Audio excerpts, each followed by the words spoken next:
तो कहानी स्टार्ट होती है नेहा से, जो कार के बाहर कचरा फेंक रही है। तो इस बात पे स्वच्छ भारत वाले आके इसको धो देते हैं और वो आईसीयू पहुंच जाती है। दूसरी तरफ रोनी द सोल्जर, जो कि टेररिस्ट को पीट रहा है उसी के इलाके में बिना किसी हथियार के, फिर उसे जीप के आगे बांध देता है ताकि कोई आगे से पत्थर न मारे। पर साइड और पीछे का क्या मतलब, लोग चूतिया है। लेकिन ऐसी हरकतों की वजह से उसे मिलती है सजा 25 किलोमीटर भागने की। फिर दिखाई जाती है नेहा, जिसको चाहिए हेल्प, और इन जैसी लड़कियों को ऐसे टाइम पे दो ही लोग याद आते हैं, पहला फ्रेंड जोन में फंसाया हुआ दोस्त और दूसरा चूतिया एक्स। इस केस में रोनी दोनों ही है।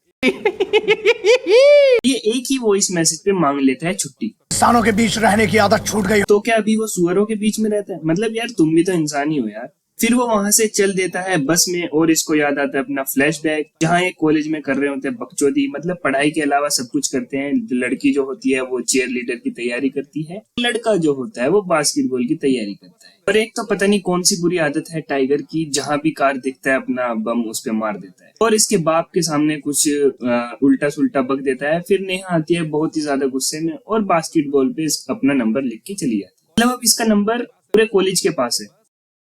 नंबर चले गया तो बात भी होगी, लेकिन नेहा के पास तो अपना खुद का घर है, तो वो अपने घर में बैठ के बात कर रही है। लेकिन यहाँ पर रोनी भरे रात में जंगलों के बीचों बीच कर रहा है बातें। अबे चूतिया है क्या? फिर ये रेस्टोरेंट में जाते हैं, लेकिन वहां पे जो ये वाला बंदा होता है ये पहले बाहर निकल रहा होता है और अंदर भी फिर वही बैठा होता है। मतलब एक्स्ट्रास के भी पैसे नहीं थे। देख रहे हो किस कदर पैसे बचाए जा रहे हैं। रास्ते में चलते चलते नेहा अपनी जैकेट जो है वो एक बच्चे के ऊपर उड़ा देती है, लेकिन बाकी दो बच्चों का क्या। फिर ये पार्क में बैठे होते हैं, जहां नेहा कहती है कि मैं जिसको लव यू बोलती हूँ उसका गेम बच जाता है, और ये रोनी को लव यू नहीं बोलती है, क्योंकि अगर बोल देती तो बागी 3 और 4 नहीं आती। करंट टाइम, जहां रोनी आ चुका है वापस टू गोवा ऑन शिप। ये कश्मीर से गोवा तक के बीच में समुद्र कहाँ से आ गया भाई। फिर ये मिलता है नेहा से और नेहा बताती है कि जिस दिन इसकी पिटाई हुई उस दिन उसकी बच्ची भी उसके साथ थी और वो उसे ले गए किडनैप करके। फिर रोनी अपने बैग के साथ पूरा गोवा घूम के पहुंचता है उस्मान लंगड़े के पास, वहां से किराए की गाड़ी लेने। और उस्मान लंगड़े के साथ ये खड़ा होता है बंदा, जो कि घुमा रहा होता है चाबी, लेकिन उनसे घूम नहीं रही होती, वो अलग बात है।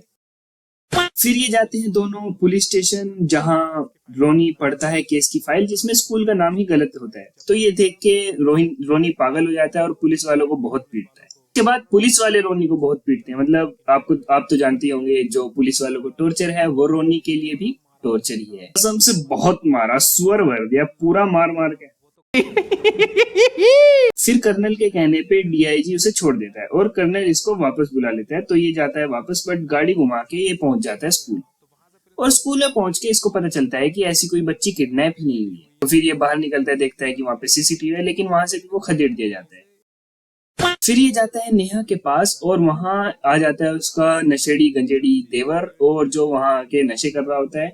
तो ये देख के उसको नेहा भगा देती है वहां से। रोनी जाता है होटल, जहां उसको मिलता है उसका पुराना दोस्त, जिसकी है शादी। और छोड़ो जाने दो यार, फ्लैशबैक की माँ का साकिना का। शादी में रोनी चुरा लेता है पुलिस की आईडी और आईडी दिखा के सीसीटीवी फुटेज देखता है, लेकिन उसमें वो सीसीटीवी फुटेज होती ही नहीं है। तो वो गार्ड को बोलता है कि भाई कहीं से इंतजाम करते, और उसको 10 रुपए दे देता है। फिर दिखाया जाता है लोहा सिंह, जो कि पुलिस वाला है और इसने कसम खाई है क्रिमिनल्स को निपटाने की। पर कसम तो रोनी ने भी खाई है चूतियापा मचाने की। क्या रोनी उस बच्ची को ढूंढ पाएगा? साबित हो पाएगा कि वो प्यार करता है नेहा से? क्या असल में बच्ची वहां पर थी? आइए देखते हैं हमारे अगले पार्ट में।